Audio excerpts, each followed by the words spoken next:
Hello అండి, మేమైతే తిరుపతి వస్తామని చెప్పి 3 సంవత్సరాల క్రితం దండం పెట్టుకున్నామండి. ఇప్పటికి కుదిరింది. అది కూడా నడిచి వస్తామని దండం పెట్టుకున్నాము. అయితే ఈ నడకదారిలో మేము ఒక చిన్న తప్పు చేశాము. అదైతే మీరు ఖచ్చితంగా చేయకండి. అది చెప్తామని ఎస్పెషల్లీ ఈ వీడియో చేశాను.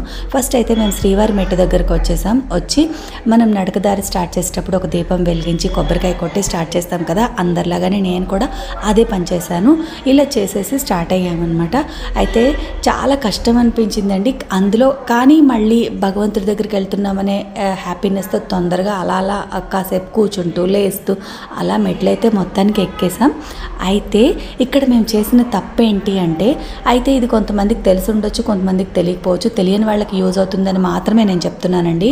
మాకైతే తెలియలేదు కదా, మాలాంటి వాళ్ళు ఉంటారని. ఏంటంటే మనం నడకదారిలో వెళ్ళాలి అంటే ముందు రోజు సాయంత్రమే, అంటే ఈ రోజు మనం నడవాలి అనుకుంటే మనం ముందు రోజు సాయంత్రమే, అంటే నిన్న సాయంత్రమే 4 నుంచి 8 వరకు టికెట్స్ ఇస్తారంట. అంటే కూపన్స్ విష్ణు సదనం దగ్గర ఇస్తారంట. అది తీసుకొని 1200 స్టెప్ దగ్గర, అంటే 1200 మెట్టు దగ్గర దాన్ని స్కాన్ చేసుకుంటే మనకి దర్శనం చేపిస్తారట. అయితే ఈ విషయం మాకు తెలియదండి. ఎప్పటిలాగానే 1200 స్టెప్ దగ్గర టికెట్స్ ఇస్తారు అనుకుని మేమేమి చూసుకోకుండా నడుచుకుంటూ వెళ్ళిపోయాం.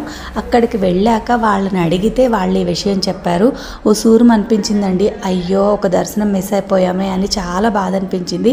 కానీ ఏం చేస్తాం చెప్పండి, 1200 మెట్లు ఎక్కేసాం, మళ్ళీ కిందకి వెళ్ళలేం కదా. సో భగవంతుడా నీదే భారం అని చెప్పి అనుకుంటూ మొత్తానికైతే 2488 మెట్లు అండి శ్రీవారి మెట్టు. అవి మొత్తం ఎక్కేసాం. ఇంతకీ అలిపిరి బెటర్ అంటారా లేకపోతే శ్రీవారి మెట్టు బెటర్ అంటారా? కామెంట్ చేయండి. అలాగే ఈరోజు మేము చేసిన తప్పు మాత్రం మీరు అస్సలు చేయకండి. మాకు ఇంకా దర్శనం ఎలాగూ ఈరోజు లేదు అని అర్థమైంది. సర్వదర్శనానికి వెళ్ళమన్నారు. కానీ సర్వదర్శనానికి వెళ్ళామంటే నెక్స్ట్ డే మాకు కళ్యాణం టికెట్స్ ఉన్నాయి. దానికి మళ్ళీ మిస్ అయిపోతామేమో అని భయపడి రూమ్ తీసుకొని చక్కగా ఫ్రెష్ అయిపోయి మంచిగా వెంగమాంబ అన్నసత్రానికి వెళ్ళి భోంచేసి వచ్చేసాం. అంతే అండి ఈ వీడియో మీకు నచ్చితే లైక్ చేసి షేర్ చేసి మన ఛానల్ని సబ్స్క్రైబ్ చేసుకోండి. ఈ వీడియో కొంతమందికైనా ఉపయోగపడిందని నేను అనుకుంటున్నాను. మరి మీరేమనుకుంటున్నారో కామెంట్ చేయండి. బాయ్.